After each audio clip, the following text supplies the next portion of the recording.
శ్రీ గురుభ్యో నమః. ప్రభు మహాప్రళయం జరిగిన తరువాత బ్రహ్మకల్పము ప్రారంభమగును. ఆ బ్రహ్మకల్పము యొక్క ప్రారంభ సమయమున బ్రహ్మదేవుడు పైన పేర్కొన్నట్లు నీ వలన జన్మించినాడు. అట్లే నీ యొక్క అనుగ్రహం వలననే వేదములను పొంది అంతకు ముందున్న కల్పమున ఉన్నట్లు సృష్టి చేయుటకు మొదలుపెట్టెను. స్వామి, 1000 చతుర్యుగముల పరిమాణము గల కాలము బ్రహ్మకు ఒక పగలు, అంతే పరిమాణము గల కాలము ఆయనకు ఒక రాత్రి. ఇంతవరకును ఆయనకు ఇట్టి పగళ్ళు రాత్రులు ఎన్నో గడిచిపోయినవి. రాత్రుల యందు అతడు తాను సృష్టించిన చరాచర జగత్తుతో పాటు నీలో విలీనమై నిద్రించును. బ్రహ్మదేవుడు ఇట్లు నిద్రించియుండు రాత్రిని నైమిత్తిక ప్రళయము అని అందరు. రాత్రి గడిచిన తరువాత నిద్రలేచి మేము నిత్యకృత్యములను ప్రారంభించినట్లు బ్రహ్మదేవుడు నైమిత్తిక ప్రళయం తరువాత మీ అనుగ్రహం వలన పునఃసృష్టి చేయుటకు ఆరంభించును. భృగు మహర్షి మొదలైన చిరంజీవులు బ్రహ్మ వల్లనే నిద్రింతురు మరియు మేల్కొందరు. వారికి పూర్వస్మృతి ఉండును, ఇతర జీవులకు ఆ స్మృతి ఉండదు. ప్రస్తుతము బ్రహ్మదేవుని వయస్సులో సగమైన 50 సంవత్సరములు గడిచిపోయినవి. దీనిని పరార్థమందురు. ఈ మొదటి పరార్థము గడిచిన పిమ్మట పగలు ప్రారంభమగుచున్నప్పుడు నీవు ప్రదర్శించిన విలాసములను ప్రస్తుతము వర్ణింతును. బ్రహ్మదేవుని మొదటి పరార్థము యొక్క చివరి పగలు గడిచిన తరువాత రాత్రి అయినప్పుడు అతడు నిద్రపోదలిచి నీయందు విలీనమయ్యను. ఆ సమయమున సమస్త లోకములు నీయందే విలీనమైనవి. అప్పుడు విశ్వమంతయు జలమయమై ఉండెను. విశ్వమంతయు జలమయమై ఉండగా నీ యొక్క అంగభూతమైన శేషతల్పంపై పరుండి పరమానంద స్వరూపుడవగు నీవు యోగనిద్రయందు మునిగి ఉంటివి. శ్రీమన్నారాయణ, ప్రళయ సమయమందు సమస్త శక్తులు నీలో విలీనమగును. ఆ సమయమున సమస్త జీవులకు ఆశ్రయమైన నీవు కాలశక్తితో ఈ ప్రళయము చివర నన్ను లేపుము అని ఆజ్ఞాపించి నిద్రపోయేటివి. జగన్నాథ, నీవిట్లు ఒంటరిగా శేషతల్పంపై 1000 మహాయుగములు, కృతాది 4 యుగములను ఒక మహాయుగమందరు నిద్రపోచున్నప్పుడు తొలుత నుండి మేల్కొనియే ఉన్న కాలశక్తి బ్రహ్మరాత్రి గడిచిన తర్వాత తాను నిన్ను యోగనిద్ర నుండి లేపినది. జలములందు నిద్రపోవచ్చున్న విశ్వనాథ నారాయణ, నీవు లేచి చూడగా సమస్త లోకములు నీయందు విలీనమై కనిపించినవి. నీయందు సూక్ష్మరూపమున విలీనమై ఉన్న ఆ లోకములన్నిటినీ నీవు చూచితివి. స్వామి, శేషశయ్యపై పడుకుని ఉన్న నీ యొక్క నాభిరంధ్రము నుండి అర్ధవికసితమైన ఒక దివ్య పద్మము ఉదయించినది. నీయందు విలీనమైన సమస్త పదార్థములు అతి సూక్ష్మ రూపమున దానిలో ఉండినవి. ప్రభు, నీ నాభియందు అంకురించిన ఈ తామ్ర మొగ్గ నీటి నుండి బయటికి వచ్చి వికసించినది. ఈ విధముగా బయటకు వచ్చిన పద్మము యొక్క కాంతి 4 దిక్కులందో వ్యాపించి అచ్చటనున్న చీకటినంతా తొలగించినది. ప్రభు, నీ యోగశక్తిచే ప్రభావితమైన ఆ కమలము మిగిల విచిత్రముగా ఉండెను. దాని దళములు బాగుగా వికసించి ఉండెను. పూర్వము బ్రహ్మదేవుని యొక్క ఆవిర్భావము ఈ కమలమునందే జరిగెను. నీ అనుగ్రహం వల్లనే ఆయనకు వేదరహస్యములు స్వయముగా అవగతమయ్యను. పరమాత్మ, గురువాయూరుపుర నిలయ శ్రీ మహావిష్ణు ఈ విధముగా బ్రహ్మకల్ప ప్రారంభమున చరాచర సృష్టి చేయుటకై బ్రహ్మదేవుని ఆవిర్భవింపచేసితివి. ఈ విధముగా అనంతమైన మహిమలున్న శ్రీకృష్ణదేవ, నీవు దయతో నా రోగములన్నిటినీ పోగొట్టుము.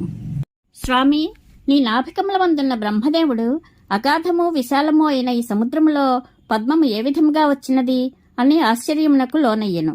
వెంటనే ఆ కమలము ఏర్పడిన స్థానమును తెలుసుకున్నటకై అన్ని దిక్కులందునూ చూచినాడు. ఈ విధముగా 4 దిక్కులందునూ ముఖముల నుంచి చూచినందువలననే అతడు చతుర్ముఖుడైనాడు. ప్రభు, మహాసముద్రమున స్థిరముగానున్న ఆ కమలమును మాత్రమే చూచిన బ్రహ్మదేవుడు దానికి ఆధారముగానున్న నీ తనువును గమనింపలేకపోయాను. అంతటా అతడు, ఈ మహాకమల గర్భమున నేను ఒక్కడనే నిస్సహాయుడనై ఉన్నాను. ఇంతకును ఈ కమలము ఎక్కడి నుండి వచ్చినది అని చింతింపసాగెను. ఈ పద్మమునకు ఆధార రూపమైన వస్తువు ఏదియో ఉండునని బ్రహ్మదేవుడు స్థిర నిశ్చయము చేసుకొనెను.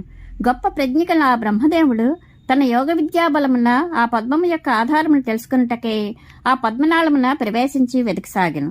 అయినప్పటికీ సుందరమోహనమైన నీ దివ్య శరీరం మాత్రము అతనికి కనిపింపలేదు.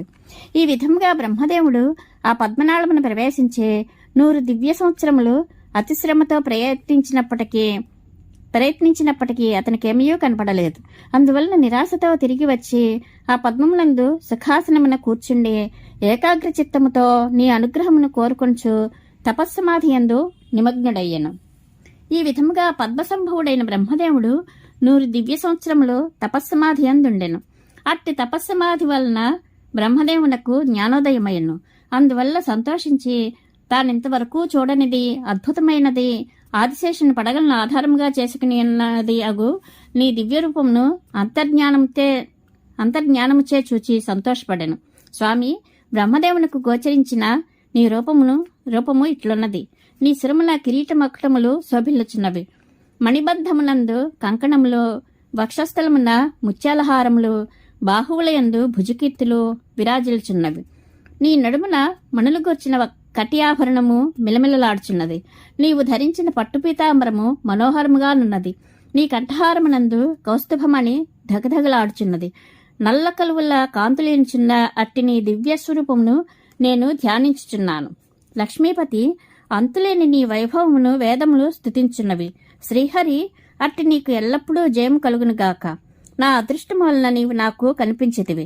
అందువలన నీవు అనుగ్రహించి నా బుద్ధి ఈ విశ్వసృష్టి కార్యమున త్వరగా నిమగ్నమగినట్లు చేయుము అని బ్రహ్మదేవుడు స్తుతించెను. అట్టి దివ్య వైభవము కల శ్రీహరి, నన్ను కరుణతో రోగబాధ నుండి రక్షింపుము.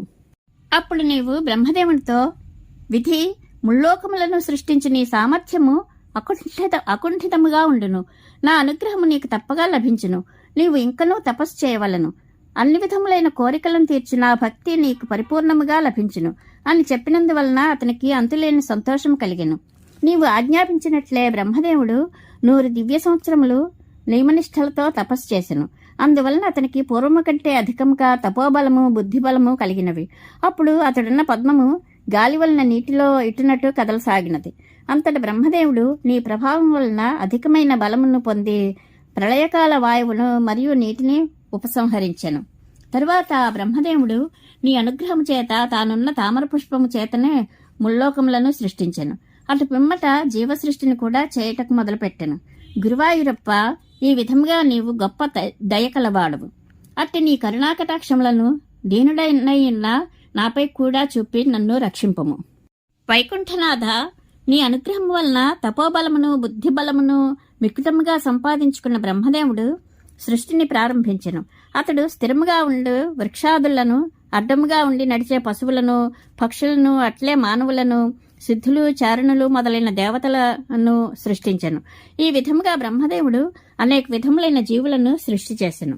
బ్రహ్మదేవుడు అనేక విధములకు జీవులను సృష్టించిన తర్వాత తమోగుణ ప్రధానమైన 5 అజ్ఞాన చిత్తవృత్తులను సృష్టించెను. అవి మిథ్యాగ్రహము, సత్యమును అసత్యముగా, అసత్యమును సత్యముగా భావించుట, అహంభావము, రాగము, కోపము, భయము అనెనవి. ఈ తామస చిత్తవృత్తులను సృష్టి చేసిన తరువాత బ్రహ్మదేవుని మనస్సంతయు బాధతో నిండిపోయెను. ఆ బాధను తొలగించుకొనుటకు తన యొక్క మానస పరిశుద్ధికి అతడు నీ పాదార విందములను భక్తితో స్మరింపసాగను. ఆ తర్వాత బ్రహ్మదేవుడు తన సంకల్ప బలము వలన సనకుడు, సనందుడు, సనాతనుడు, సనత్కుమారుడు అను బ్రహ్మర్షులను సృష్టించెను. సృష్టి కార్యమునందు పాల్గొనవలసిందిగా బ్రహ్మదేవుడు వారిని ఆదేశించెను. కానీ వారందరూ పరమాత్మవగు నీ పాదపద్మములందు అంతులేని భక్తి కలవారు కావున అతని మాటను గౌరవింపలేదు.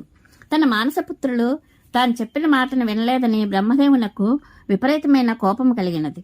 అతడు తన కోపం బయట తెలియకుండా బిగబట్టినప్పుడు అతని కనుబొమ్మల మధ్య నుండి నీ అంశస్వరూపుడైన రుద్రుడు కలిగెను. అతడు పుట్టగానే, బ్రహ్మదేవ, నాకు తగిన పేర్లను, నేనుండుటకు తగిన స్థానములను కల్పింపుము అని బిగ్గరగా ఏడ్చినందువలన అతనికి రుద్రుడని పేరు ఏర్పడెను. బ్రహ్మదేవుడు అప్పుడు పరమాత్మకు నీ ప్రేరణ వలన రుద్రునకు 11 పేర్లు గల వివిధములైన రూపములను ఏర్పరచును. ఇంకను ఆ ఏకాదశి రుద్రులకు 11 భార్యలను ఇచ్చి వారందరూ ఉండుటకు భిన్న భిన్నమైన ప్రదేశములను కూడా ఏర్పాటు చేసెను. ఆ తరువాత సంతానాభివృద్ధిని చేయడని సాదరముగా వారిని కోరెను. బ్రహ్మదేవుని మాటను అనుసరించి ఏకాదశి రుద్రులు సంతానాభివృద్ధి చేయసాగిరి. వారి సంతానమంతయు మహాభయంకరముగా ఉండి ముల్లోకములను భయపెట్టసాగిను. అట్టి రుద్ర సంతానము ముల్లోకముల యందు నిండుచుండగా బ్రహ్మదేవునికి కూడా భయము కలిగెను. అందువలన నీ ఆదేశముచే బ్రహ్మదేవుడు, ఇక మీరు సంతానమును సృష్టించుట నిలిపివేసి లోకములకు మంగళము కలుగుటకే తపస్సును ఆచరింపుడు అని కోరెను. స్వామి, చక్కగా సృష్టించేయిచిన బ్రహ్మదేవుని యొక్క వివిధములైన అవయవముల నుండి మరీచి, అత్రి, అంగిరసుడు, క్రతువు, పులహుడు, పులస్త్యుడు, భృగువు అను మహర్షులు జన్మించిరి. అట్లే వశిష్ఠ మహర్షి, దక్ష ప్రజాపతి, నీ పాదభక్తుడైన నారద మహర్షి కూడా పుట్టిరి. అత్రి, మరీచి మొదలైన మహర్షులను సృష్టించిన తరువాత బ్రహ్మదేవుడు కర్దమ ప్రజాపతిని, ధర్ముడు మొదలైన వారిని కూడా సృష్టించెను. పిమ్మట సరస్వతిని సృజించెను. అందచందములతో సుందరముగా నున్న వాణిని చూసి బ్రహ్మదేవుడు మోహపరవశుడాయను. అప్పుడు నీ ప్రేరణ వల్ల సనకుడు, దక్షుడు మొదలైన బ్రహ్మపుత్రులు బ్రహ్మదేవుని అడ్డుకుని సమ్యజ్ఞానం కలుగునట్లు చేసిరి. ఈ విధముగా తన పుత్రుల బోధనల వలన బ్రహ్మదేవుడు తమోగుణమును వదిలి స్వస్థుడయ్యాను. తరువాత చతుర్ముఖ బ్రహ్మ సమస్త వేదములను, పురాణములను, సకల విద్యలను తన 4 ముఖముల నుండి ఆవిర్భవించేసెను. అట్లే అతడు ఆ వేదాది విద్యలనన్నిటినీ తన పుత్రులకు ఉపదేశించును. ఈ విధముగా బ్రహ్మదేవుడు చరాచరములను, విద్యలను సృష్టించిన తరువాత తిరిగి సృష్టి చేయజాలక నీ పాదపద్మములనే ఆశ్రయించెను. అప్పుడు అతనికి సృష్టిని ఉపాయము తట్టినది. అందువల్ల అతడు తన శరీరమును 2గా విభజించుకొనెను. అతని శరీరమందలి ఒక భాగము పురుషుడి కాగా మరి ఒక భాగము స్త్రీ అయ్యెను. వారే మనువు, అతని భార్య అయిన శతరూప. నీవు ఆ జంట వలన ఈ సృష్టి ఇంకనూ వృద్ధి చెందినట్లు చేసేటివి. ఈ విధముగా సృష్టిని పెంపొందింపచేసిన గురువాయూరప్ప, గోవింద, నీవు నా రోగములన్నింటినీ దయతో తొలగించుము. ఇది ప్రళయానంతర జగత్సృష్టి ప్రకార వర్ణనము, సృష్టిభేద వర్ణనము సమాప్తము. శ్రీకృష్ణానుగ్రహ ప్రాప్తిరస్తు. శుభం భూయాత్.